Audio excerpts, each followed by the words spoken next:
Welcome to Behind the Line, where we pull back the curtain on the challenges facing first responders and frontline workers. The work you do is unique, and so are the stresses that go with it.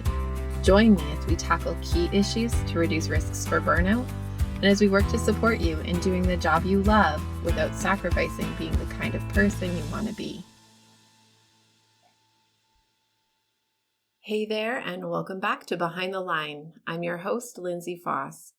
If you're new to Behind the Line, what you should know about me is that I'm a clinical counselor specializing in trauma therapy, and after over a decade working with first responders and frontline workers around issues like burnout, compassion fatigue, PTSD, and related OSIs, I've become a passionate wellness advocate and educator for those who sacrifice so much for our communities out on the front lines.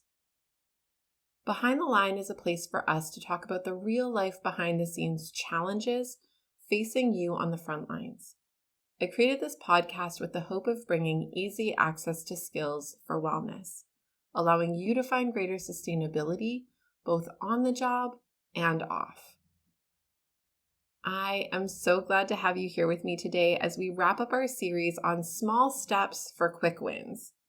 This is the fourth installment of small step ideas to help you make quick win gains when it comes to your wellness. Today, I want to share some of the top ways you can use your body to help your brain and support your mental health, wellness, and resilience. Now, I want to start out by being really clear. I am not a fitness trainer or health coach. I'm not a medical doctor or someone who's going to speak into the choices you should be making for your physical health. All of that said, there is a lot of research on the way in which our physical bodies are connected to our mental health and general well-being. And today I would like to offer some tools you can engage to help your body to more effectively support your mental health and capacity for resilience. I also want to be clear that what you will hear from me today will not involve expectations to purchase a gym membership or spend hours upon hours swimming, biking, or running.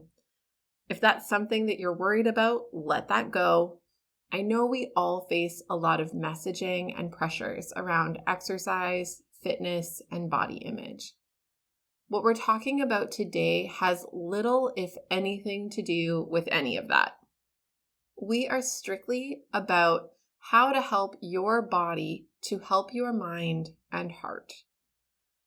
By investing in these tools, you are offering a lifeline to your brain and vicariously building your capacity for resilience. So now that I've told you all the things we aren't talking about, let's go into what we are talking about. Your brain and body are an intertwined system. Your brain offers feedback to your body, and likewise, your body offers feedback to your brain.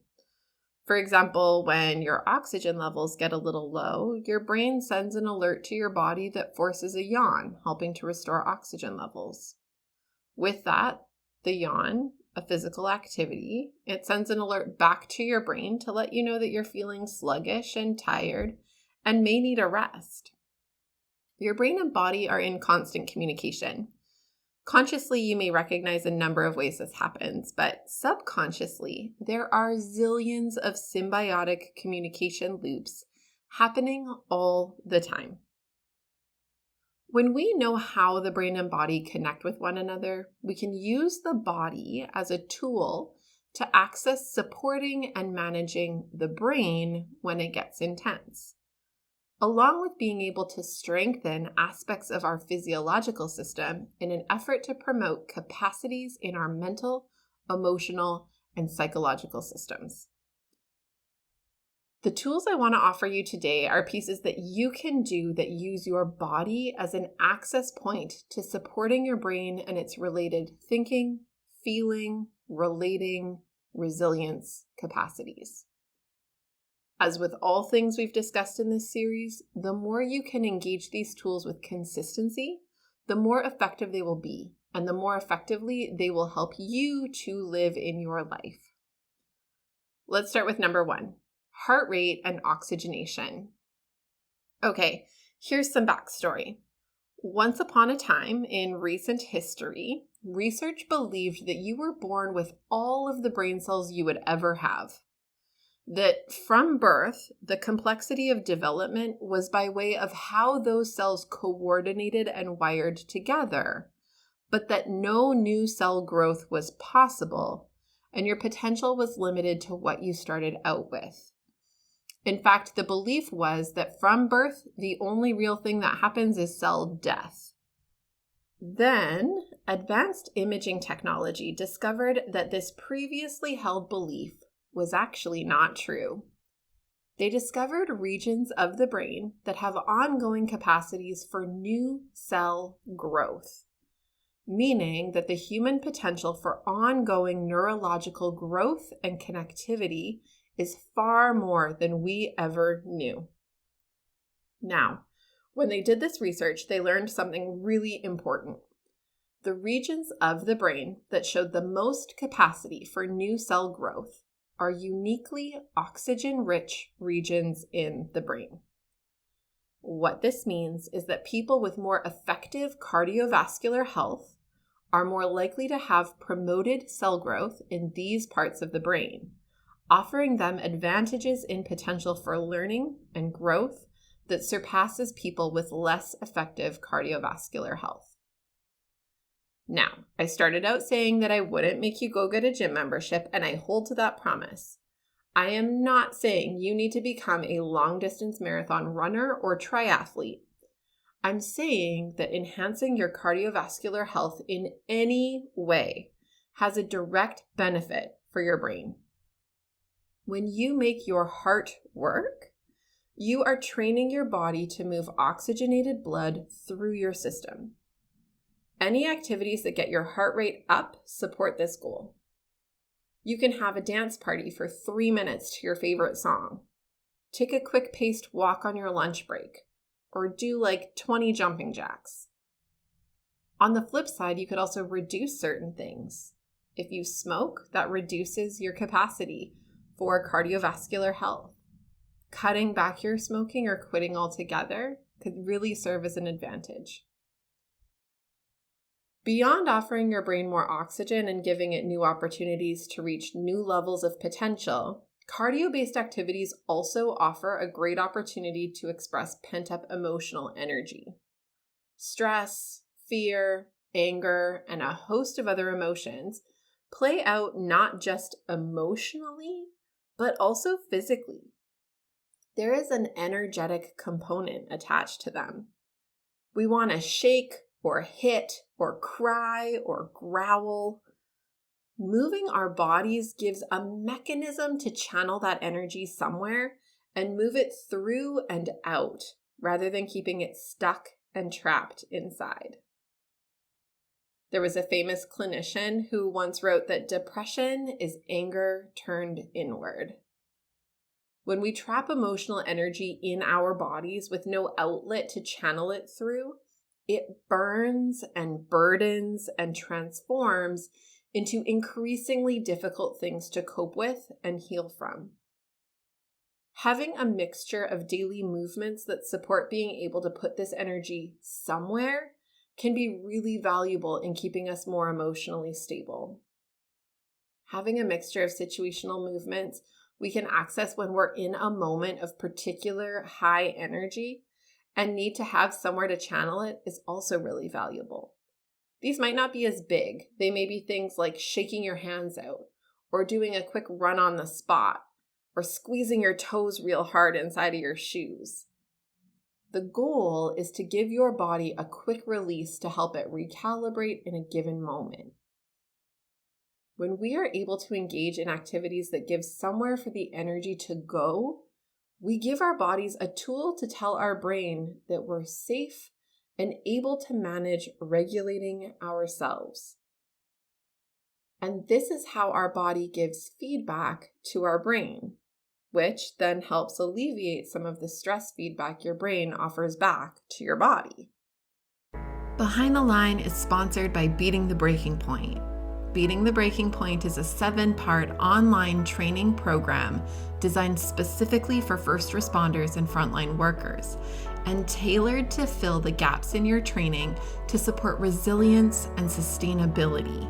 Whether you're new to the work and wanting to cultivate tools to prevent burnout, compassion fatigue, and related concerns, or you are deep into your years on the job and have gone a few rounds with burnout and other mental health challenges, this program offers the foundational pieces you need to support personal and professional wellness for the long haul. You are a helper. You love your work and you sacrifice a lot. Investing in you and your sustainability is the best gift you can give yourself and those who lean on you. We make this program as risk-free as possible by offering a limited money-back guarantee to ensure that it's a fit for you. If you enjoy Behind the Line, you are going to love this program. Google Beating the Breaking Point Lindsay and find everything you need to get started, or use the link in the show notes. Now, back to the episode. Okay, number 2, muscle tension. When your muscles tense, it sends a feedback alert to your brain that there's something going on worth tensing up for. Your survival-centered brain interprets this as indicating threat must be lurking and further increases muscle tension to keep you at the ready to be responsive to whatever the potential risk might be. As you carry this tension over time, this feedback loop further and further entrenches itself. Working to intervene at the level of our muscle tension can send a new piece of information to our brain that the threat has lessened. And our brain can then come down a bit, which allows it to send an alert to your muscles to relax a bit more, and so on and so forth. We can use the exact same feedback loop to our benefit if we can mindfully intervene in it rather than ignore it or unhelpfully feed into it. Engaging in light stretching whenever you notice muscle tension coming up. Regularly engaging in yoga or related stretching practices. And using tools like massage, heat, and magnesium supplementation can all support building a new feedback loop that helps your brain retrain toward calm. One of my favorite parts of my day is my bedtime routine when I take my magnesium supplement, which acts as a natural muscle relaxant, and I do some light stretching of the muscle groups that I hold the most tension in before crawling under the covers and relaxing into my pillow. I know the parts of my body that carry tension and stress most, and I have researched key stretches that I can often be found doing quickly between sessions or while I walk to my car at the end of the day. Tools even like an electric massager that can sit on a chair or a foam roller or an electric heating pad. These can all be used in ways that can support releasing and relaxing muscle tension to offer a new message to your brain about where you're at. Okay, and number 3, muscle strength. Your body is constantly offering feedback to your brain. We've named that. Things like your posture, your capacity to gather a deep breath, and related pieces tell your brain something about how you're doing and what it needs to be doing to keep you safe and okay. Engaging in strengthening activities can support you in a host of ways. I'll give you an example. When I had my kids, my body went through a ton of changes, but among them was some significant postural changes. I suddenly lacked a lot of core strength and was hunching over, lifting babies, carrying babies, rocking babies, feeding babies, and all of this led to a kind of collapsed posture. I felt tight across my chest from hunching over to nurse or to cradle, and my back muscles and core muscles weren't strong enough to compensate. This collapsed posture impeded my ability to have the same depth of diaphragmatic breath and led to a lot of other pain, discomfort, and tension. All of this served to tell my brain something is wrong. We're not okay. And so I would feel more anxious and stressed for absolutely no definable reason at all. I went to see my chiropractor, who encouraged me to really focus on strengthening my back muscles to help pull my chest more open and to strengthen my core to help build up my diaphragm more effectively. That advice was a game changer and made a tremendous difference in the experience I was having in my body as well as my emotional wellness. I'll even tell you, it really impacted the quality of my sleep, and that in and of itself was a huge for my mood. So, where are you hurting in your body? Where does the tension live? Where are you overcompensating? What movements do you engage in regularly that may benefit from some functional mobility work and strengthening? Beyond the functional movement pieces, strengthening practices also communicate to our brain an affirming sense of readiness and preparedness. Our brain likes when it feels like we are capable and ready to respond to anything. It feels calmed by believing that we're set. When we strengthen our bodies, even in small ways, it sends a signal to our brains that we are a little more prepared to handle something if it came our way than we might have been otherwise. And this lets our brain calm down a little bit and trust that if shit hit the fan, we're more capable of handling it than we might have otherwise been. There's something empowering about feeling stronger. I'm not suggesting that everyone needs to become bodybuilders.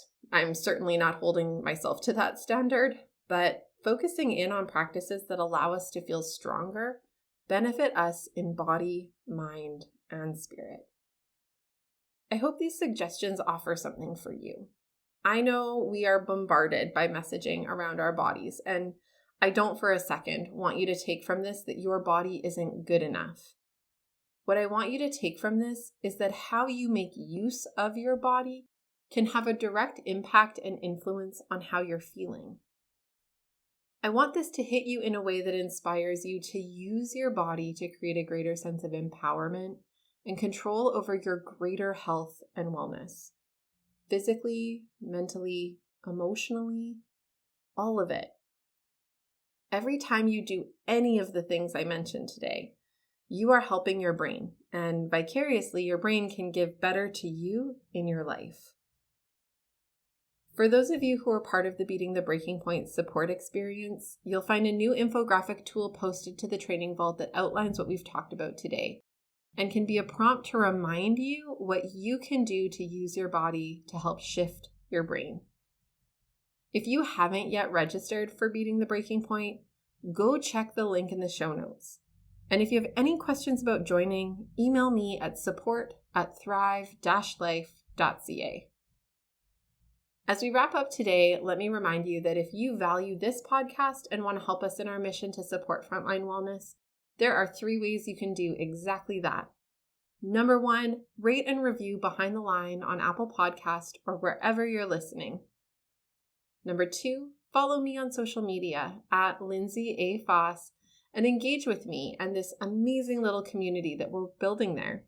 Every time that you like, comment, and share our posts, you help us to spread like wildfire thanks to the magic of the algorithm. And number 3, share this resource and our other resources with those you know. I love hearing about teams who are listening to the podcast during meetings, workplaces who use our free burnout indicators checklist as a staff-wide self-assessment tool. We want to see these resources in the hands of everyone who needs them, so feel free to share them far and wide. Know that we can be found online on our website, on most major podcast platforms, as well as on YouTube. We make all of our resources available to you because the work you do matters. But more than that, you matter, and we want to make sure that you have what you need to keep up the good work at work, as well as in your real life outside of work. So use it and share it, and until next time, stay safe.